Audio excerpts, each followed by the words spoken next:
are ready now. We are going to study the oscillating behavior of a spring, varying the mass, the force, and the length of that spring. We are going to first explain theoretically how it works. Then we're going to present you the experiment we have carried out, and then we will analyze those results of the experiment, and then we have added some extras to go further into this topic. But first, starting with the theoretical one. When we study a spring, we want to study the infinitesimally small piece of the spring, having this drawing. Now, we want to study the forces that are applied to this spring. First, horizontally, it's very easy. We have to apply that the force that creates the tension times the cosinus of the angle minus the same thing, but from the other side of the spring, has to be 0. Why 0? Because if not, the spring will be moving and scratching. Since we have very small angles, we can approximate cosinus of that angle to 1, having that the force on one side is equal to the force on the other side. However, when we move to the vertical axis, we have more things to take into account. First, we propose the same formula before, but changing cosinus to sinus, since we are now working on the vertical axis. And since we have, as previously, very small angles, that sinus can be approximated to the tangent of the angle. Now we say that the S, the slope of the spring, is the tangent of that angle, and we arrive to this formula, where we get that the total forces on the vertical axis has to be the force of the tension times the difference between the slopes. And since we are again working with very small things, this is the increase of the slope. Then we apply the second Newton's law. Force is equal to mass times acceleration.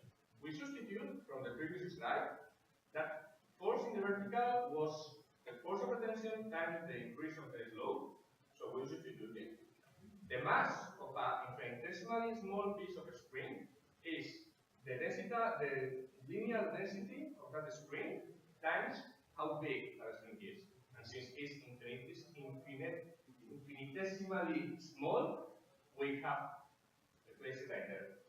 And the acceleration is the second derivative of space respect to time.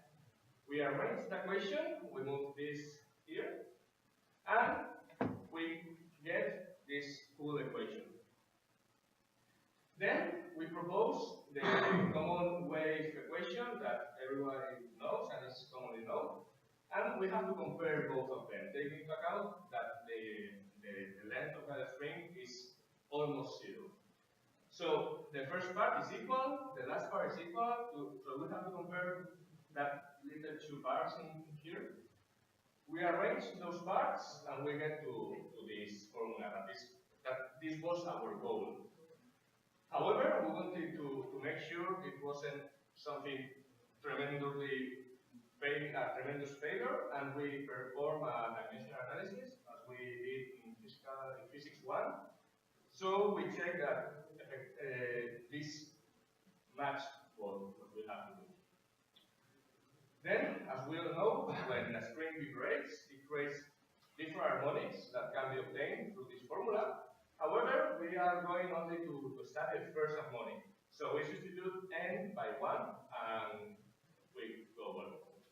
So now Pablo is going to explain you the experiment, how did we did it, and one video that we have. So to carry out the experiment, first we needed a prototype that could support the spring and that could vary both the tension and the length of the spring. So with two different pieces, we made with the longest one the basis of the prototype, and with the shortest one, we attached the end of the spring to it, and with a pulley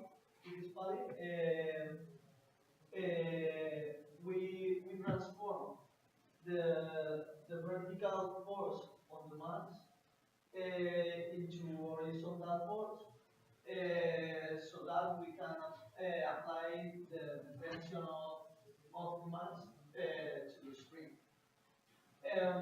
So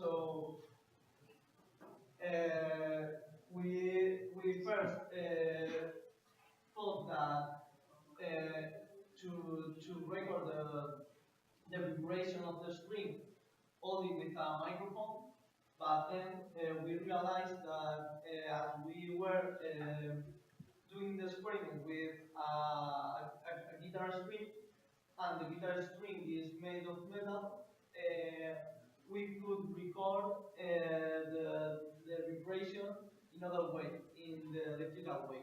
So we recorded the vibration with a microphone in an acoustic way, and with the coil in an electric way. So we made a coil with a cylinder. Yes.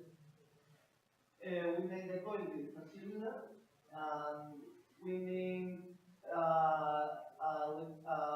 wire, a metallic wire, and attaching at the end of the wire a jack to connect it to the computer and to record the vibration.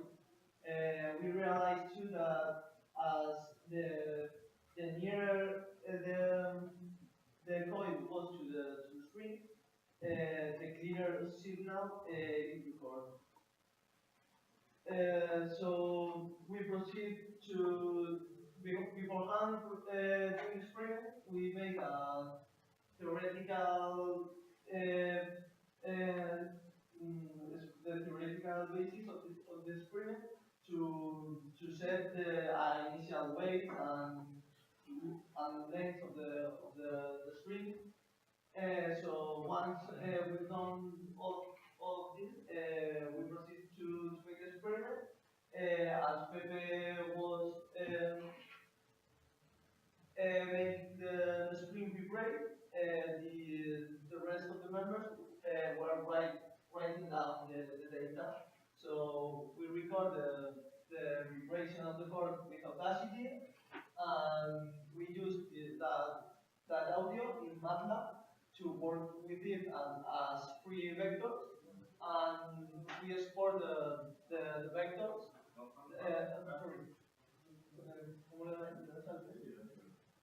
We export the data of MATLAB to Excel to make the graphs of the spread. And 8 kilograms, so we will start recording. Okay, it's recording already. How many years? According to the question one, 441 years. 441? Yes. Can you please, so that I get some more wide notes?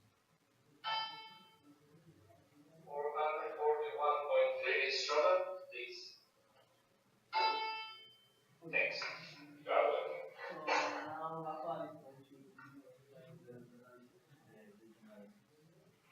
Well, I'm going to explain the data analysis. Although, as he explained it before, we have three sources of data. We have the theoretical model that using the linear density, the tension, and the length of the string, we can get a frequency. From the tuner, it's the application that gives us the frequency and the note of the string is tuned. And we got the coil and magnet system. The problem of the coil magnet system is that this gave us a way with a lot of sine and cosine functions. And from there, it's difficult to obtain the frequency, the main frequency that the string is working at. That's why we had to perform an FT, Fourier transform. Very briefly, I'm going to explain what it is. This is the graph of the FT. And here we have all the frequencies that are involved in the wave. But we're only going to work with one frequency, that is the fundamental, and it corresponds to the first peak of the FT. All these other peaks are the harmonics, and these are multiples of the fundamental frequency. Now we're going to see our data results. First of all, we compare the data obtained from the tuner with the theoretical model. As you can see, the string behaves as we expected. If you diminish the length of the string, we obtain higher frequencies. And here, if you apply more force to the string, we get higher frequencies. These lines correspond to the different weights. I can see them. Well, they go from 3 to 8 kilos. And here in this lines over here correspond to different lines, from 0.3 meters to 0.7. Now we're going to talk about the errors. There's not much to say. We've got pretty good results. The highest errors of 8.5 hertz, and we can see very good results as 0.18. I only want to point out that we get higher errors with shorter lengths. Then we proceeded to compare the coil system with the theoretical model. Again, the string behaves as expected. As we apply more tension, we get higher frequencies. And as we diminish the length of the string, we get higher frequencies again. And you get, again, very good results, even some even better than with the acoustic experiment. As relative error or absolute? Absolute error, yeah. Yeah, it's very quite good. Yeah. And that's it. Again, we obtained higher errors with shorter lengths. Well, now I'm gonna talk briefly about another phenomenon we thought it was interesting. Here we're using the graphs of the attenuation of 3 different tests. These are with 0, 3 meters and 3 kilos, and 0, 3 meters and 8 kilos. These are the ones with higher frequencies, and these others correspond to lower frequencies, with 0.7 meters and 0.7 meters, and different weights, 3 and 8 kilos. I only want to point out that we get the attenuation is more aggressive with higher frequencies. As you can see, well, you can see, but the wave dies before 1 second. In these cases, it goes on. So now, Lloyd is going to talk about some musical facts that we thought they were interesting to. Our vision from the physics project is that it is not only a physics project, so we wanted to find what implications have what we studied into other fields of knowledge. And since 2 of us are musicians, we could find out deeper about that. So the relation of the length of a string and its frequency is known since back in ancient Greece. It was this man, Pythagoras, the one who discovered in his secret society the Pythagoreans. And he had the intuition that somehow the relationship between the length of the string and its frequency had to do with simple numbers. And in fact, as we can see here, harmonic divisions of a string, so the vast majority of the notes have simple numerical relationships with the total length of the string in Pythagorean tuning. Also, we'd like to point out that FFT is very important to music. For example, here we can see the spectrogram of a violin, and the importance of FFT and how different frequencies have different weights is that it determines the timbre of the sound. It makes us distinguish a clarinet from a trumpet or a Pepe's voice from Rafa's voice. That is the beautiful thing about physics and math, that depending on your position, how you feel the day, on the air pressure, you get different sound when you play an instrument.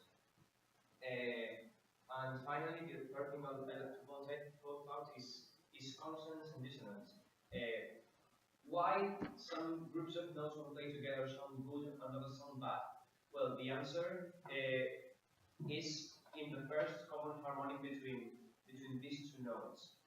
If the first common harmonic between two notes is very far away from the fundamental frequencies, then they are very dissonant. They sound really, really bad to the human ear. However, if they are very close to the fundamental, then they sound good. They are a consonant chord.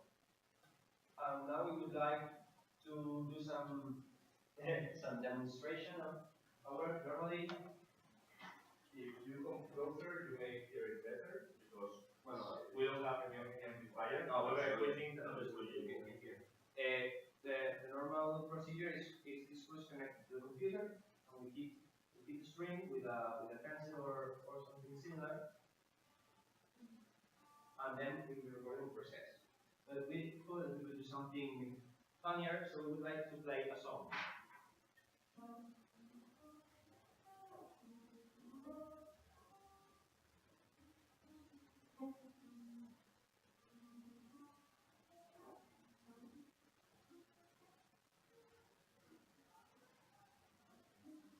More or less, it's not a professional guitar.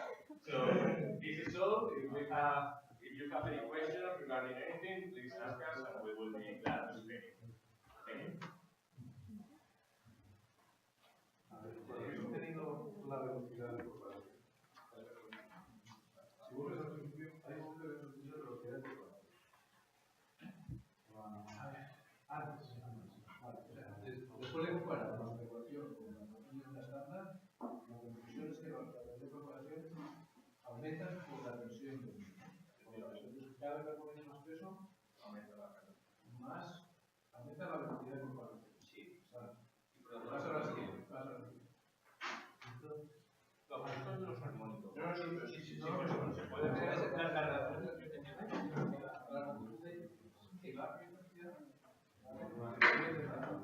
Una cuerda, la densidad de cuerdas, si aumenta, si fuerza, aumenta la frecuencia.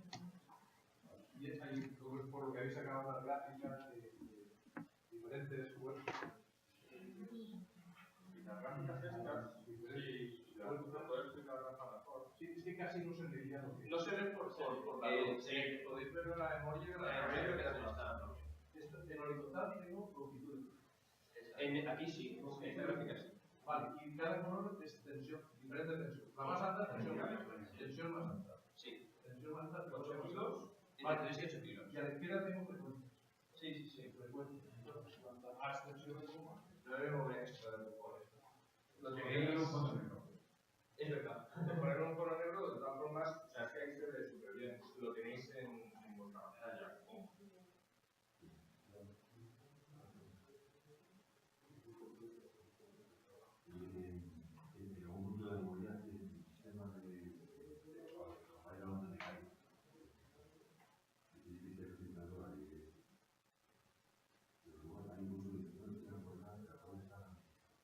A ver, realmente hemos usado, bueno, lo comento yo, realmente lo que hemos usado ha sido el fenómeno del electromagnetismo para calcular la frecuencia.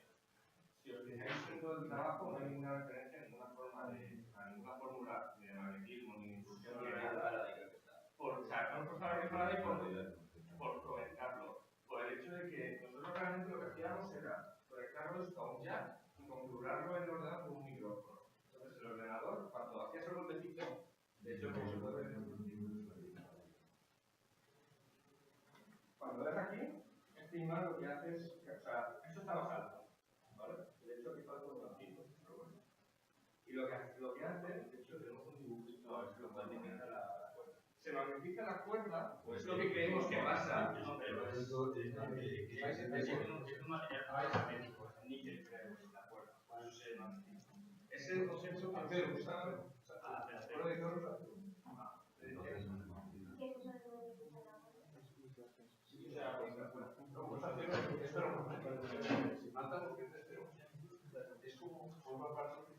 Nosotros, todo el siguiente, estamos hablando del funcionamiento de las guitarras eléctricas actuales. De hecho, la bobina esta es equivalente a la tececita que se ve en las guitarras que podemos tocar un tiro que al fin y al cabo son animales. No lo hemos estudiado, simplemente hemos visto, se mueve la, o sea, capturamos la frecuencia, nosotros no nos hemos preocupado por... Es que nuestro proyecto es el de onda, no el de inducción. De hecho, nuestro proyecto inicial era capturarlo con el móvil, pero ahora nos dimos cuenta de que, ahí va, si haciendo esto funciona y encima nos quitamos el posible ruidamiento, porque esto simplemente captura el movimiento de la cuerda. No hemos puesto ninguna fórmula porque no hemos querido meternos en... Pero seguro que es un esfuerzo, podríais explicarnos la visión. De todas maneras, la otra forma de verlo es que esto realmente forma un circuito magnético, el imán con la cuerda y con este hierro. Entonces, claro, al estirar la cuerda... Sí. De hecho inicialmente no había ni este hierro, o sea, era... Sí, pero inicialmente esta vez el hierro no estaba, o sea, el hierro era más gigante aún. La historia es que el movimiento giratorio de la cuerda hace variar el hierro lo suficiente como para que se registre en el ordenador. Y que eso nos sirve, ya está. Piénsalo o considerarlo como una adición. Nuestro trabajo inicial era como con el micrófono del teléfono. Y esto es algo que hemos dicho. Vamos a aplicar los conocimientos. Bueno, conocimientos, no hay ninguna fórmula. Vamos a aplicar el concepto que hemos aprendido durante todo el curso en física y vamos a echar mano de él.